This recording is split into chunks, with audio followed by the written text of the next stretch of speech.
Hello students, how are you all. आप सभी बहुत अच्छे होंगे, बहुत अच्छे से पढ़ाई कर रहे होंगे।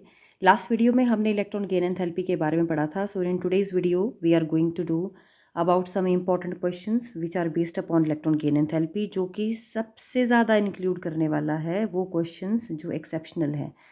इसमें से एक बहुत इंपॉर्टेंट क्वेश्चन आता है कि जो हैलोजन्स हैं उनकी इलेक्ट्रॉन गेन एंथैल्पी नेगेटिव होती है। They have negative electron gain enthalpies. और इसका रीज़न क्या है। तो जैसे अगर हम हैलोजन्स की बात करें तो हैलोजन्स क्या हैं, जैसे जिनको हम रिप्रेजेंट करते हैं एक्स से, और ये सभी आते हैं fluorine, chlorine, bromine and iodine. ये सारे क्या हैं, आपके हैलोजन्स हैं। अब अगर आप किसी भी हैलोजन को ले लें, उसका इलेक्ट्रॉनिक कन्फिग्रेशन लिखिए। फॉर एग्जांपल मैं यहाँ पर फ्लोरीन का एग्जांपल ले रही हूँ, तो उसका एटॉमिक नंबर कितना है 9, और इसका कन्फिग्रेशन कितना है 1s2, 2s2 और 2p5। अब आप देख सकते हैं as it has 5 electron in this p orbital, it has 5 electron in its p orbital, so it needs just 1 electron to complete its octet, right? It has 5 electron in outermost shell, so to complete its p orbital it needs just 1 electron. That is why it has very good tendency to accept a electron. Okay, that's why its electron gain enthalpy will also be negative. Although it is an exception, its electron gain enthalpy will be less negative than chlorine. Now let's take example of chlorine also. In case of chlorine, atomic number is 17, and if you write its electronic configuration, 1s2, 2s2, 2p6, 3s2, 3p5. So here also you can see that the last shell, it contains 5 plus 2, 7 electron. So just 1 electron is required to complete the octet. This is the reason that all these halogens, they have a common tendency, they have a very good tendency to attract the electron pair toward it, or to attract the electron, or to gain a electron. Okay, so as I told you in the previous video, whenever any electron, whenever any electron needs, whenever any atom needs electron, and it is in a situation to gain that electron easily, it liberates energy. That time it liberate energy, and the delta EGH value becomes negative for all such elements or atoms. Okay, now just see this diagram. In this diagram you can see there is one atom, and the atom is very happy as electron is going into it. And when it goes inside the atom, because the atom wants to gain the electron to become stable, it loses energy. Okay, so it loses energy. So this h nu is the loss of, is the energy, and this arrow, it shows that energy is coming out when this electron is getting into it. So these atoms represent here halogens. So all the halogens, they have maximum negative electron gain enthalpy, but there is one exception, and the exception is of fluorine. Exception is of fluorine here. Okay, so fluorine atom, as I told you, fluorine के case में हमारे पास, जैसे इसमें the size is very small, because last electron fluorine में कहाँ है 2s और 2p, यानी कि सेकंड शेल में है। 2p में 5 इलेक्ट्रॉन है, इसमें 2 इलेक्ट्रॉन है। ये एग्जांपल, ये किसकी बात कर रहे हैं हम, we are talking about fluorine here. But if we see chlorine, so in the case of chlorine, last electron कहाँ होता है 3s2 और 3p। मैं पूरा शेल लिख रही हूँ। So here is the last electron 3p, और हमें मालूम है कि 3p के बाद हमारे पास 3d भी आता है। तो इसका मतलब है जो शेल है वो थर्ड शेल बड़ा है as compare to second shell. This is the reason that when any electron tries to come to chlorine or fluorine, it is easily accommodated by chlorine. Chlorine इसको आसानी से अपने में एकोमोडेट कर लेता है, क्योंकि इसका साइज़ बड़ा है, इसके ऑर्बिटल का साइज़ बड़ा। आप समझ सकते हैं कि इसका रूम बहुत बड़ा है तो आसानी से इलेक्ट्रॉन को ले लेता है। लेकिन जब यही इलेक्ट्रॉन फ्लोरीन में जाने की कोशिश करता है तो फ्लोरीन का जो साइज़ है, size of fluorine is small, इसका साइज़ छोटा होने की वजह से इलेक्ट्रॉन जब इसमें जाएगा तो उसमें रिपल्शन स्टार्ट हो जाती है। जो इलेक्ट्रॉन्स हैं they start repelling each other, और जब रिपल्शन स्टार्ट होती है तो जो इलेक्ट्रॉन है वो यहाँ पर आसानी से स्टे नहीं कर पाता। यानी कि उस केस में व्हाट विल हैपन, जो इलेक्ट्रॉन गेन एंथैल्पी की वैल्यू है वो लेस नेगेटिव आती है as compare to chlorine. Okay, it becomes less negative as compare to chlorine. ये एक बहुत इंपॉर्टेंट क्वेश्चन है, और ये हमें यही ध्यान रखना है कि जितने इलेक्ट्रॉन का क्राउड बढ़ जाएगा, क्योंकि फ्लोरीन का साइज़ बहुत छोटा है, साइज़ छोटा होने की वजह से इलेक्ट्रॉन का जब क्राउड बढ़ जाता है तो क्या हो जाता है, वहाँ पर रिपल्शन स्टार्ट हो जाती है, और रिपल्शन होने की वजह से आसानी से इलेक्ट्रॉन को वो अपनी तरफ खींच नहीं पाता है। ठीक है, इसी इलेक्ट्रॉन इलेक्ट्रॉन रिपल्शन की वजह से incoming electron is not accepted with the same ease as it is accepted in case of chlorine. So this is the reason कि फ्लोरीन के केस में the value becomes less negative. Value जो है वो chlorine से थोड़ी सी कम हो जाती है। ये बहुत इंपॉर्टेंट क्वेश्चन है इलेक्ट्रोनेगेटिविटी के बारे में।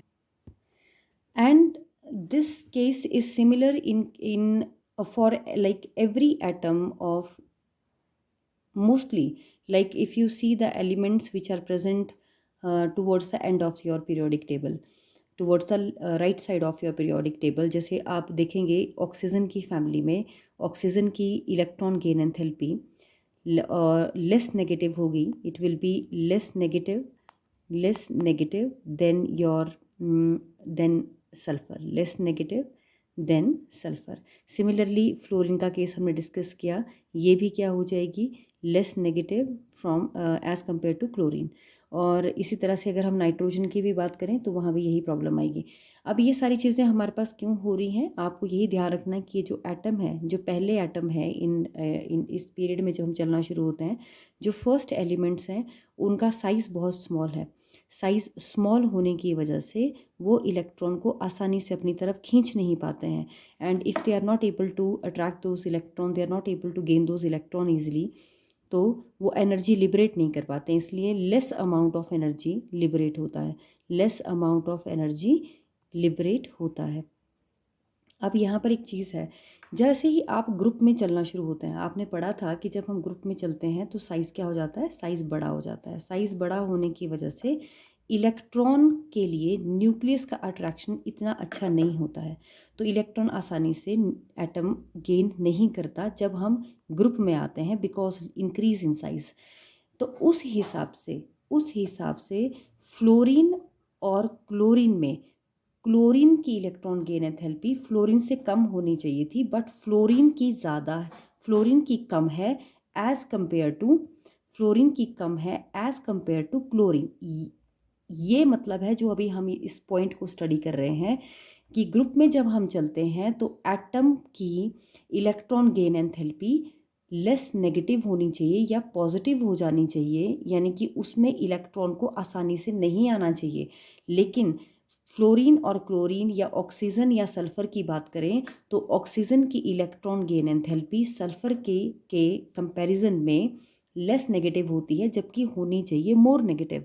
तो रीज़न क्या बोलेंगे, reason is same that oxygen और सल्फर दोनों, ऑक्सीजन और फ्लोरीन दोनों ही साइज में बहुत छोटे हैं, इसलिए when the electron comes into their orbital तो वहाँ पर ओवर क्राउडिंग की वजह से रिपल्शन स्टार्ट हो जाती है, and they are not able to like accept that electron with that ease. That is why they do not liberate a lot of amount of energy. That's why their electron gain enthalpy values becomes less negative. So this is all about oxygen and fluorine. Now if we talk about these noble gases, so you know all the noble gases or these elements, they have positive electron gain enthalpy, their enthalpy is positive. इसका मतलब क्या है कि they are fully filled So they do not require electrons. They do not require electron. जब उनको electron नहीं चाहिए तो वो इलेक्ट्रॉन को अगर वो एक्सेप्ट नहीं करेंगे, इसका मतलब एनर्जी नहीं निकलेगी। तो उस केस में अगर हम इलेक्ट्रॉन को उन्हें देंगे तो we have to provide energy, और इसलिए उस केस में जो डेल्टा EGH है it becomes positive. So this was the question for noble gases. सो हमें यहाँ पर क्या क्या कहना है कि नोबल गैसेस के केस में they have completely filled occupied orbital, therefore the atom have hardly any need for any extra electron. Okay, so that is why they, if in case there are we want them to accept electron, or we have to provide them special condition, then the energy will be needed. It will not be given out, it will be needed. And if energy is needed, it becomes positive. So in that case EGH value will be. Now the next very important topic is that what is the significance of this electron gain enthalpy? Why are we studying the electron gain enthalpy?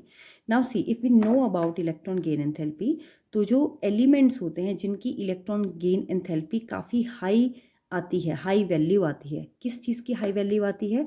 Negative electron gain enthalpy की value अगर high आती है, highly negative आती है, इसका मतलब है that atom can be change to a monovalent ion very easily. उसको हम किसी भी मोनोवलेंट एनायन में इजीली कन्वर्ट कर सकते हैं। मोनोवलेंट एनायन का मतलब है जैसे अगर आपके पास फ्लोरीन है तो फ्लोरीन की काफ़ी नेगेटिव वैल्यू होती है, सो आसानी से जब ये इलेक्ट्रॉन को लेता है, although it is less negative than chlorine, but ये इलेक्ट्रॉन को अपने अंदर ले सकता है क्योंकि इसके अंदर 9 इलेक्ट्रॉन है, एक इलेक्ट्रॉन लेगा तो 10 हो जाएगा जो कि नियॉन के बराबर होगा। तो उस केस में ये आसानी से F नेगेटिव में कन्वर्ट हो जाएगा, यही है मोनोवलेंट एनायन।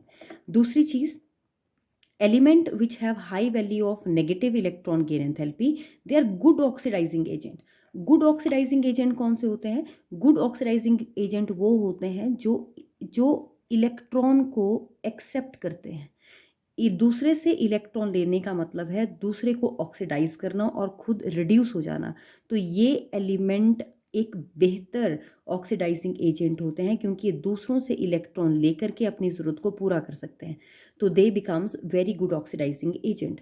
तो अगर if any element has highly negative electron gain enthalpy value, one, it will form a monovalent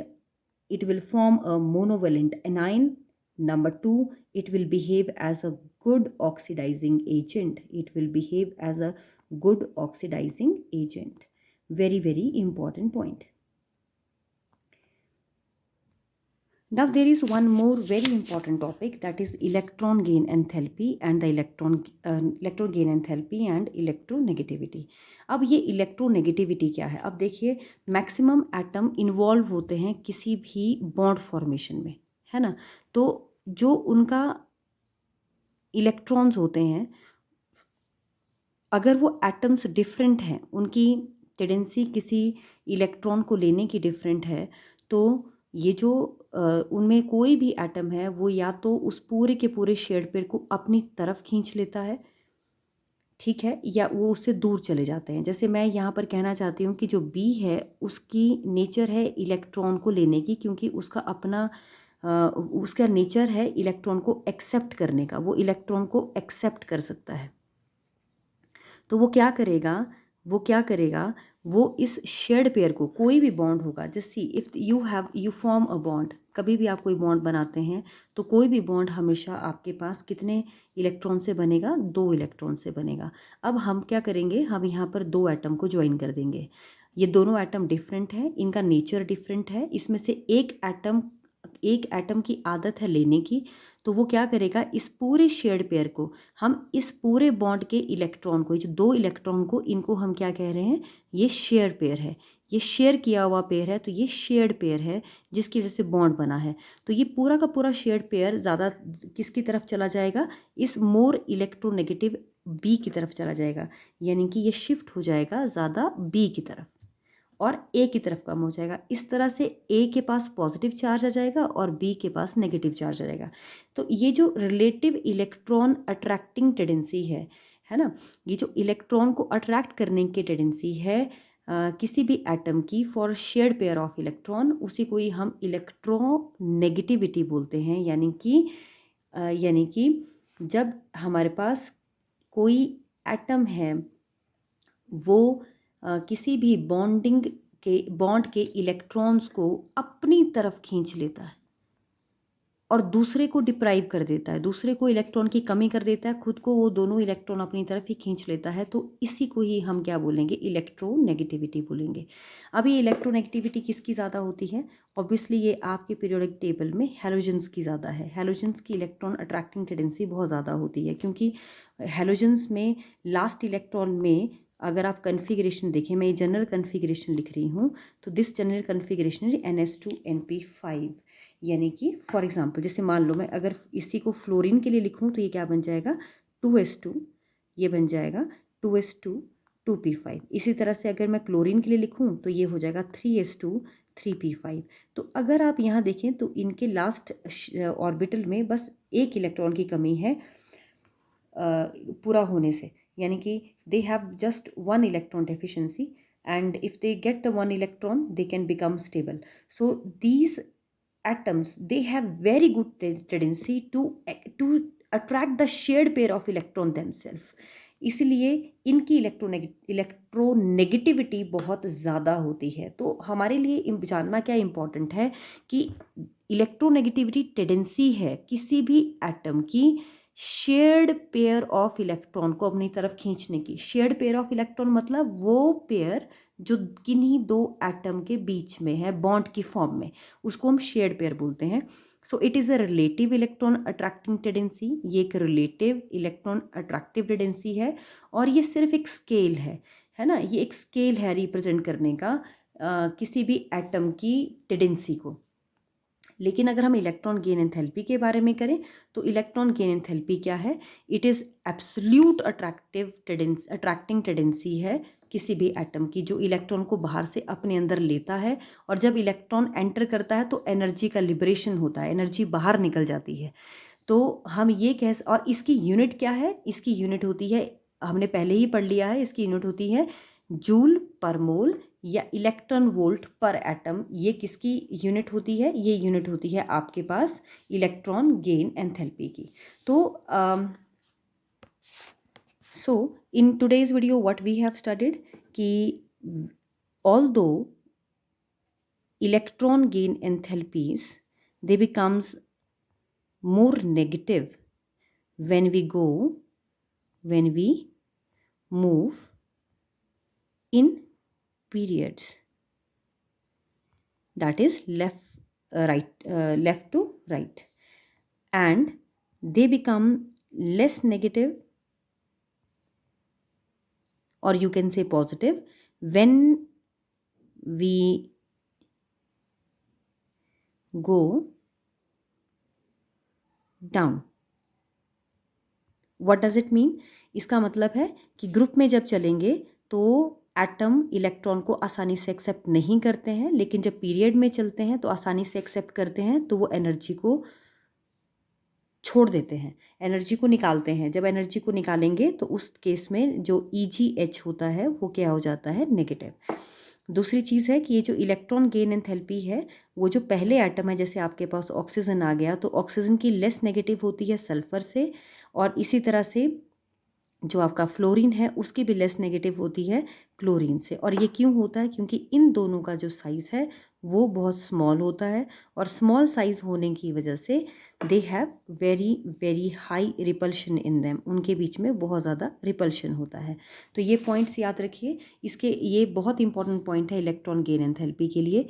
इसके अलावा हमने क्या पढ़ा है कि इलेक्ट्रॉन गेन एंथैल्पी अगर हमें कहीं ये वैल्यू मिलती है और हमें वो वैल्यू बहुत नेगेटिव दी है, तो इसका मतलब है कि वो एटम आसानी से एनायन बन सकता है।